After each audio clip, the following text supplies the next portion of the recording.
అందరికీ నమస్కారం అండి. నేను మీ మొహమ్మద్ ఇస్మాయిల్ బేగ్, ఆంధ్రప్రదేశ్ స్టేట్ వక్ఫ్ బోర్డ్ డైరెక్టర్ని మాట్లాడుతున్నాను. పార్లమెంట్లో వక్ఫ్ బోర్డు బిల్లు ప్రవేశపెట్టిన దగ్గర నుంచి రాష్ట్ర వ్యాప్తంగా మా ముస్లిం సోదరుల్లోనే కొంతమంది వక్ఫ్ బోర్డుని నిందించడం, వక్ఫ్ బోర్డు చైర్మన్ గారి మీద, వక్ఫ్ బోర్డు డైరెక్టర్ల మీద అనుచిత వ్యాఖ్యలు చేయడం, లేదా వివిధ రకమైన మాధ్యమాల్లో పోస్టులు పెట్టడం,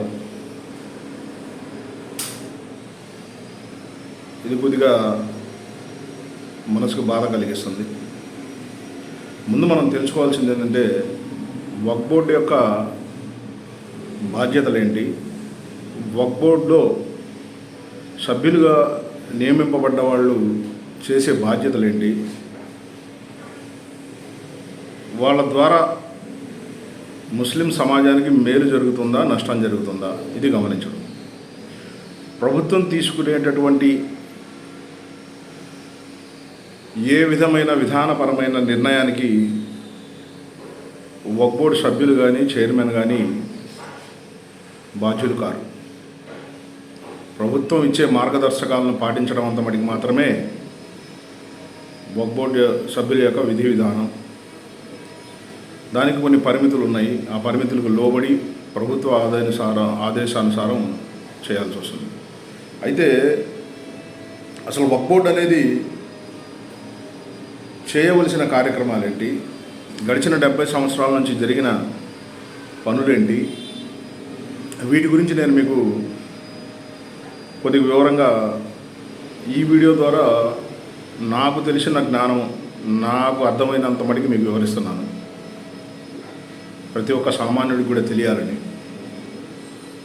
ఆంధ్రప్రదేశ్ రాష్ట్ర విభజన జరిగిన తర్వాత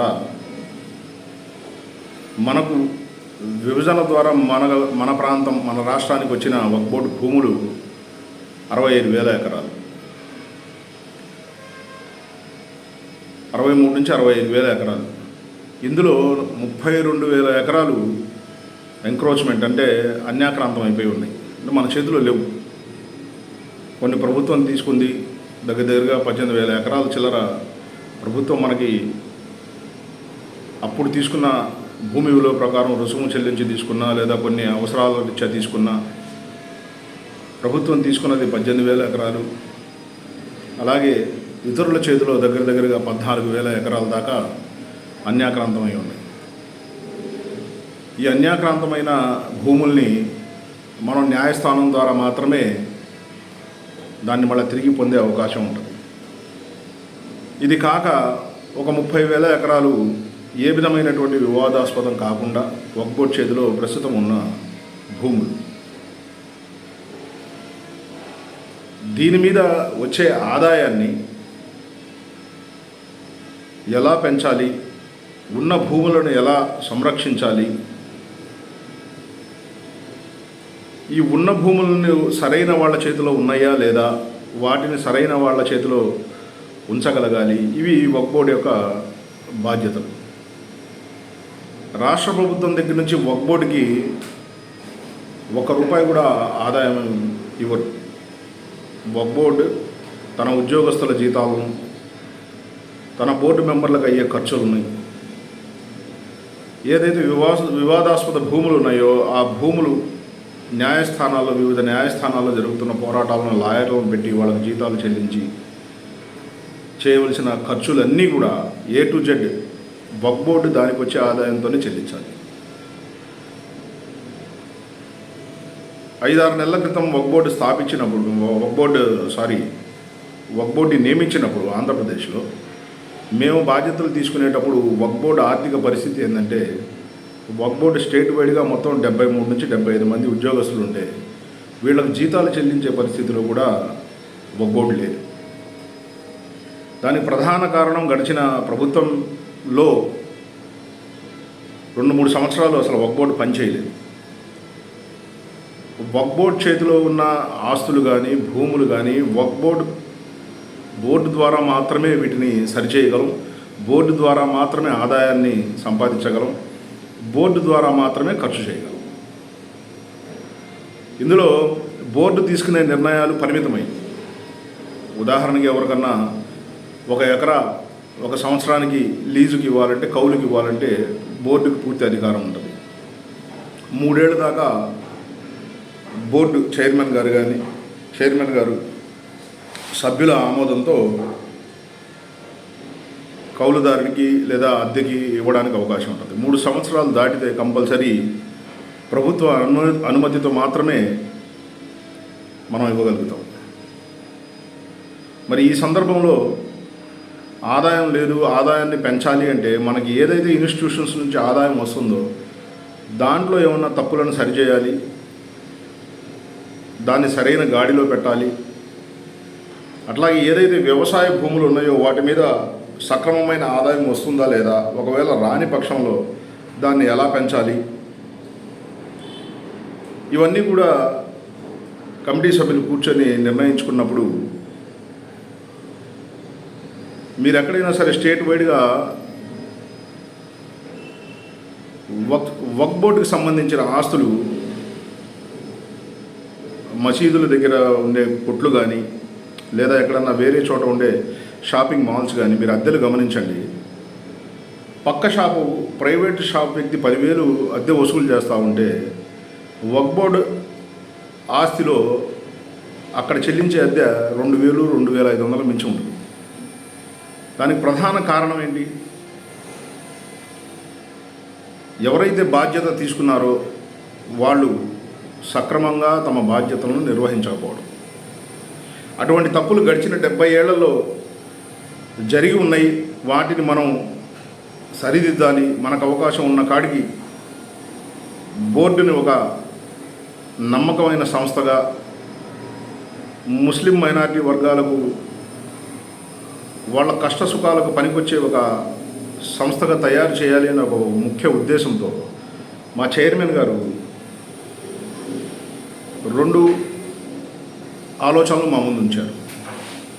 ఒకటి, మనకు వస్తున్నటువంటి ఆదాయాలను పెంచే మార్గాలను అన్వేషిస్తూ ఎవరైతే పేద పిల్లలు 10th క్లాస్ చక్కగా చదివి ఇంటర్మీడియట్ చదివించడానికి అవకాశాలు లేక మంచి కాలేజెస్లో చేరడానికి ఫీజులు చెల్లించడానికి తల్లిదండ్రుల దగ్గర స్తోమత లేక ఆగిపోతున్న పిల్లల కోసం మనం స్టేట్ వైడ్గా ఒక కార్యక్రమం నిర్వహిద్దాం. ఇంటర్మీడియట్ మనం ఏదో నామమాత్రంగా ప్రభుత్వ కాలేజీల్లో చేర్పించేసి చదివించాం అనే కాకుండా నేటి పోటీ ప్రపంచాన్ని తట్టుకునే విధంగా ఎవరైతే చదవాలి అనే దృఢ సంకల్పంతో ఉన్న విద్యార్థులను సెలెక్ట్ చేసి వాళ్ళని ఐఐటి అలాగే ఇంజనీరింగ్ కంప్లీట్ చేసే స్టూడెంట్స్ లాగా అలాగే డాక్టర్స్ లాగా వీళ్ళని ఎలా మనం మలచగలం అనే ఒక సదుద్దేశంతో మనం మొదటి ప్రయత్నం చేస్తే తర్వాత భవిష్యత్తు వాళ్ళది ఎలా అనేది మనం తర్వాత ఆలోచిద్దాం, ముందు ఒక ప్రయత్నం చేద్దాం అనే ఒక ముఖ్య ఉద్దేశంతో స్టేట్ వైడ్గా ఎవరైతే మైనారిటీ పిల్లలు, ముస్లిం మైనారిటీ పిల్లలు 10th క్లాస్ ఈ 2024-25 విద్యా సంవత్సరంలో పాస్ అయి ఉన్నారో వాళ్ళకి ఒక ఎగ్జామ్ని కండక్ట్ చేసి మనం వాళ్ళలో నుంచి ఒక 200 మందిని విద్యార్థులను సెలెక్ట్ చేసి వాళ్ళు ఏ ప్రైవేట్ కాలేజీలో అయితే చదువుకుందాం అనుకుంటున్నారో ఆ ప్రైవేట్ కాలేజీలలో వాళ్ళను జాయిన్ చేసి ఆ ఫీజు బాధ్యత, వాళ్ళ హాస్టల్ బాధ్యత, వాళ్ళ బుక్స్ బాధ్యత మొత్తం A to Z 2 years complete అయ్యి ఏదైతే ప్రైవేట్ కాలేజెస్లో ప్రైవేట్ ఇన్స్టిట్యూషన్స్లో ఇంటర్మీడియట్ చదువుతున్నటువంటి పిల్లలకి భవిష్యత్తుకు పనికొచ్చే కాంపిటీషన్స్కి వాళ్ళు ఎలా అయితే ప్రిపేర్ చేస్తున్నారో అవన్నీ కూడా వీళ్ళకి ఆ సౌకర్యాలని కల్పిస్తూ పూర్తి బాధ్యత మనం తీసుకుందామనే ఉద్దేశంతో గౌరవ చైర్మన్ గారు అబ్దుల్ అజీజ్ గారు ఆయన ఆలోచనని మా ముందు పెట్టినప్పుడు సభ్యులందరూ కూడా ఎవరైతే ఇప్పుడు ప్రస్తుతం వక్ఫ్ బోర్డు సభ్యులు ఉన్నారో మీరు ఆ సభ్యులను కూడా ఒకసారి స్టడీ చేయండి. పార్టీల పరంగా వచ్చిన వాళ్ళు ఒక 3 ఉంటారేమో, మిగతా వాళ్ళందరూ కూడా ఒక సభ్యులు మన గౌరవ ఎమ్మెల్యే గారు, ఇంకొక సభ్యులు గౌరవ ఎమ్మెల్సీ గారు, ఇంకొక సభ్యురాలు ప్రకాశం జిల్లా కలెక్టర్ గారు, ఇంకొక సభ్యురాలు హైకోర్టు లాయర్, మా చైర్మన్ గారు నెల్లూరు చైర్మన్గా చేసిన వ్యక్తి, అట్లాగే ఇద్దరు హైకోర్టు ప్రాక్టీస్ చేస్తున్న లాయర్స్, ఇటువంటి వాళ్ళతో కమిటీ వేసినప్పుడు వీళ్ళందరూ కూడా చైర్మన్ గారి నిర్ణయాన్ని గౌరవించి మన బిడ్డలకు న్యాయం జరుగుతుంది, ఎవరైతే పేదరికం వల్ల ఆగిపోతున్నారో ప్రతిభ ఉండి వాళ్ళకు మనం ప్రోత్సహించినట్టయితే అనే ఉద్దేశంతో అదొక నిర్ణయాన్ని మా ముందు పెట్టినప్పుడు మేమందరం కూడా ఏకీగ్రవంగా చైర్మన్ గారికి మా తరఫు నుంచి ఆమోదం తెలియజేయడం అయింది. ఇప్పుడు మేము అంగీకరించిన తర్వాత ఆయన చేయాల్సిన ప్రాక్టీస్ చాలా ఉంది. ఆయన మైనారిటీ మినిస్టర్ గారి దగ్గరికి వెళ్ళాలి, ఈయన ఒపీనియన్ని ఆయనతో పంచుకోవాలి, ఆయన దానికి అగ్రీ అవ్వాలి, ఆయన దగ్గర నుంచి మళ్ళీ ముఖ్యమంత్రి గారి దగ్గరికి ఈ యొక్క ఆలోచన తీసుకెళ్ళాలి. ముఖ్యమంత్రి గారు క్వశ్చన్స్ చేస్తారు, మీ దగ్గర ఇన్స్టిట్యూషన్స్లో మరి డబ్బులు లేవు కదా, ఎట్లా డబ్బులు మీరు తెస్తారని, దానికి ఏమన్నా వాళ్ళ సహకారం అవసరమైద్దా అని అడుగుతారు. వీటన్నిటి కూడా సమాధానం చెప్పుకుంటూ చైర్మన్ గారు, ఎందుకంటే అనుమతి మేము ఇచ్చేసి ఉన్నాం కాబట్టి, బాధ్యత ఆయనకు అప్పచెప్పాం కాబట్టి, ఆయన ఆ ప్రయత్నాలన్నీ చేసుకుంటూ దాన్ని అమలు చేయాలన్న ఒక ప్రయత్నంలో ఆయన ఉన్నాడు. రెండోది వచ్చి, ఏదైతే ఇది మనం మంచి పని చేద్దాము అనుకుంటున్నామో దీనికి డబ్బు కావాలి కాబట్టి, ఎక్కడైతే మన చేతిలో వివాదాస్పదం కాకుండా ఉన్న భూములు ఉన్నాయో ఈ భూములను ఎవరైతే వ్యాపారస్తులు, ఇండస్ట్రీస్, స్మాల్ స్కేల్ ఇండస్ట్రీ వాళ్ళు లేదా రాష్ట్ర ప్రభుత్వం ముందుకొచ్చి మాకు ఈ భూమి ఇస్తే మీకు ఈ ప్రతిఫలాన్ని ఇస్తామని ముందుకు వస్తారో వాళ్ళ దగ్గర నుంచి మనం ఫీడ్బ్యాక్ తీసుకొని మన బోర్డు మీటింగ్లో చర్చించి వీళ్ళు దానికి యోగ్యులా కారా అని ఫైనల్ చేయడానికి మళ్ళీ మినిస్టర్ గారి దగ్గరికి వెళ్ళి, మినిస్టర్ గారి దగ్గర మళ్ళీ ముఖ్యమంత్రి గారి దగ్గరికి వెళ్ళి, ఇంత ప్రాసెస్ ద్వారా ఇది మనం చేసుకుందాము, ఇది కూడా మన భూమి దగ్గర నుంచి మనకి ఇన్కమ్ వస్తే దాని మీద నుంచి వచ్చే ఆదాయాన్ని మన పిల్లలకు భావితరాల వారికి ఖర్చు చేద్దామనే ఒక సదుద్దేశంతో ఒక నిర్ణయం తీసుకోవడం జరిగింది. ఇప్పుడు ఈ రెండో నిర్ణయం ఎప్పుడైతే తీసుకున్నామో వక్ఫ్ బోర్డులో ఉన్న చైర్మన్లు, డైరెక్టర్లు వక్ఫ్ బోర్డు భూములను అమ్మేస్తున్నారని ప్రచారం మొదలుపెట్టారు. పేపర్లలో, న్యూస్ పేపర్ల వాళ్ళు కూడా వాళ్ళు ఏదైనా డైరెక్టర్ని సంప్రదించి వార్తలు రాస్తున్నారా లేకపోతే ఎవరైనా చెప్పింది రాస్తున్నారా అనేది అర్థం కాదు. ఒకసారి వక్ఫ్కి దానం చేసిన భూమి అమ్మడం ఎవరి వల్ల కాదు. ఒకసారి వక్ఫ్ అని ఇచ్చేసామంటే దైవం పేరు మీద ఇక అది తాకట్టు పెట్టడానికి కానీ అమ్మడానికి కానీ ఏ విధమైనటువంటి అవకాశము లేదు. ఆక్రమణకు గురి అయ్యి ఆక్రమణదారుల చేతిలో ఉంటే తప్పించి ఏ బోర్డుకి కూడా దాన్ని అమ్మే హక్కు లేదు.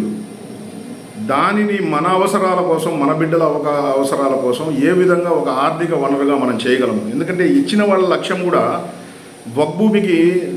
వక్ఫ్కి దానం చేసిన వాళ్ళ లక్ష్యం కూడా ఎలా ఉంటుందంటే, మా తదనంతరం మాకు పుణ్యం సంపాదించుకోవడానికి అవకాశం ఉండదు కాబట్టి, మా పిల్లలకు మేము ఏదో ఒక దారి చూపించాం కాబట్టి, నా హక్కుగా వచ్చిన ఈ భూమిని లేదా నా హక్కుగా వచ్చిన ఈ బిల్డింగ్ని లేదా నా హక్కుగా వచ్చిన ఈ కార్ని నేను వక్ఫ్కి రాస్తున్నానని దానం చేస్తారు.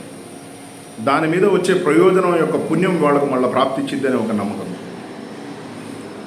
మరి ఆ విధంగా ఇచ్చిన భూమిని కొన్ని వ్యక్తుల చేతిలో వాళ్ళ సొంతానికి ఉపయోగించుకోవడానికి వదిలేద్దామా, లేదా దాన్ని ఒక ఆర్థిక వనరుగా మలచి దాని మీద వచ్చే ఆదాయం ఏ లక్ష్యంతో అయితే వాళ్ళు వక్ఫ్ చేసి వెళ్ళారో వాళ్ళ లక్ష్యాన్ని నెరవేర్చడానికి దాని మీద ఆదాయాన్ని సృష్టించి అందులో కొంత భాగం ఎవరైతే సమాజంలో ముస్లిం మైనారిటీ వర్గాల్లో పేదరికంలో ఉన్న వాళ్ళకి ఉపయోగిద్దామా అనేది ఎవరైతే రాంగ్ ట్రాక్ ఎక్కిస్తున్నారో వాళ్ళందరూ కూడా ఒకసారి ఆలోచించుకోవాలి. కాబట్టి నేను చెప్పేది ఒకటే, ప్రస్తుతం ఉన్న వక్ఫ్ బోర్డు దీని కాల పరిమితి వరకు మీరు ఎటువంటి ఆటంకాలు కలిగించకుండా సవ్యంగా వారి విధులను నిర్వహించే అవకాశం మీరు కల్పిస్తే ఈ రాబోయే 4 ఏళ్లలో ఈ వక్ఫ్ బోర్డు ద్వారా ముస్లిం సమాజానికి మేలు జరుగుతుందని నేను తెలియజేస్తూ, రాబోయే రోజుల్లో నేను వక్ఫ్ యొక్క ప్రాముఖ్యతని వివరిస్తూ ఒక వీడియో చేస్తాను. అలాగే కొత్త వక్ఫ్ బిల్ చట్టం వల్ల మనకు జరుగుతున్న నష్టాన్ని కూడా మీకు వివరిస్తానని తెలియజేస్తూ సెలవు తీసుకుంటున్నాను. జై హింద్.